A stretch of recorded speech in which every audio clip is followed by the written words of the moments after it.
যখন কপালে থাকে তখন ফকিরও রাজা হতে পারে, এ যেন তারই গল্প কথা। খরচ হলো মাত্র ৩০ টাকা, আর তাতেই হাতে এলো ১ কোটি টাকা। নাম অনুপ কুমার মণ্ডল, পেশায় পরিযায়ী শ্রমিক। লটারিতে রাতারাতি কোটিপতি হয়ে থানায় হাজির এক পরিযায়ী শ্রমিক। মুর্শিদাবাদের সাগরপাড়া থানার নওদাপাড়ার ঘটনা। নওদাপাড়া বাজার এলাকায় ডিয়ার লটারি বিক্রেতা নিমাই মণ্ডলের থেকে ৩০ টাকা দিয়ে ৫ সেমের একটি লটারির টিকিট কেটেছিলেন পেশায় পরিযায়ী শ্রমিক অনুপ কুমার মণ্ডল, আর তাতেই ভাগ্য ফেরে অনুপের।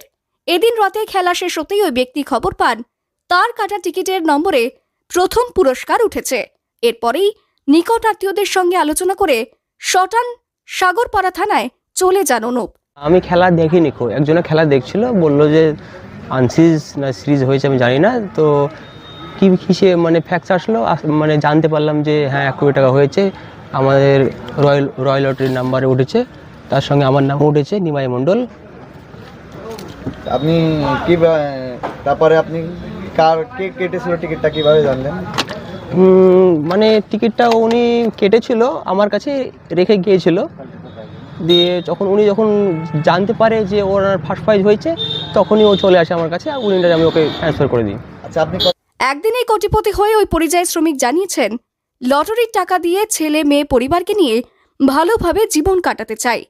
সন্তানদের ভালো শিক্ষা প্রতিষ্ঠানে ভর্তি করে তাদের ভালোভাবে লেখাপড়া করাবো। তখন ভাবলাম উপরওয়ালার আশীর্বাদে আমার ভাগ্যে ফার্স্ট প্রাইজ একটা হয়েছে। আমারও আশা ছিল উপরওয়ালা কোনোদিন না কোনোদিন আমাকে একটা ফার্স্ট প্রাইজ দিবে। আচ্ছা, আপনি কি এটা কন্টিনিউ করতে থাকতেন? আমি কন্টিনিউ কাটতে থাকতাম। আমার সংসারে বাধা পড়ে, ছেলে থেকে মেয়ে থেকে সবাই মানা করে, বউ মানা করে লটারি কেটো না কেটো না। পরিবারের লোকজন কেমন খুশি? পরিবারের লোকজন খুশি, প্লাস পরিবার থেকে চাপ সৃষ্টি যে আর জন্য লটারি কাটা না হয়। তাহলে আপনি ফার্স্ট প্রাইজ পেয়ে মানে কি ভেবেছেন যে কি করবেন? যে লটারি কী ভেবেছি, পুরো সংসারটা পরিবারটা ভালোভাবে অ্যাডজাস্টমেন্ট করতে হবে। এই গত ১৪ বছর ধরে পরিযায়ী শ্রমিকের কাজ করছেন অনুপ, কিন্তু এই শ্রমিকের স্বাদ ছিল টাকা জোগাড় করে এলাকাতেই ব্যবসা করবেন, কিন্তু টাকার অভাবে তার হয়ে উঠছিল না। তাই স্বপ্ন পূরণের ইচ্ছায় মাঝে মধ্যেই লটারির টিকিট কাটতেন অনুপ। টিকিট কাটতে কাটতেই ঘুরে গেল ভাগ্যের চাকা।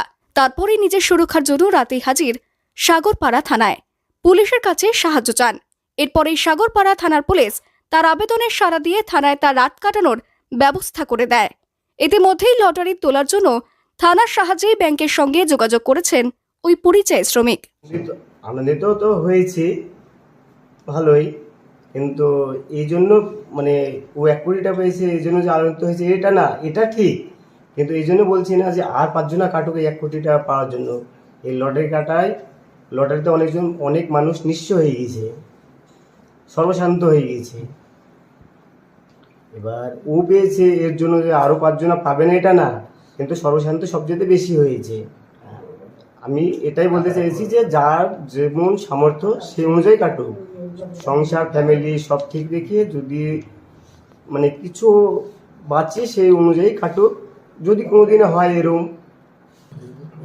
মুর্শিদাবাদ থেকে কৌশিক অধিকারের রিপোর্ট, লোকাল 18 বাংলা।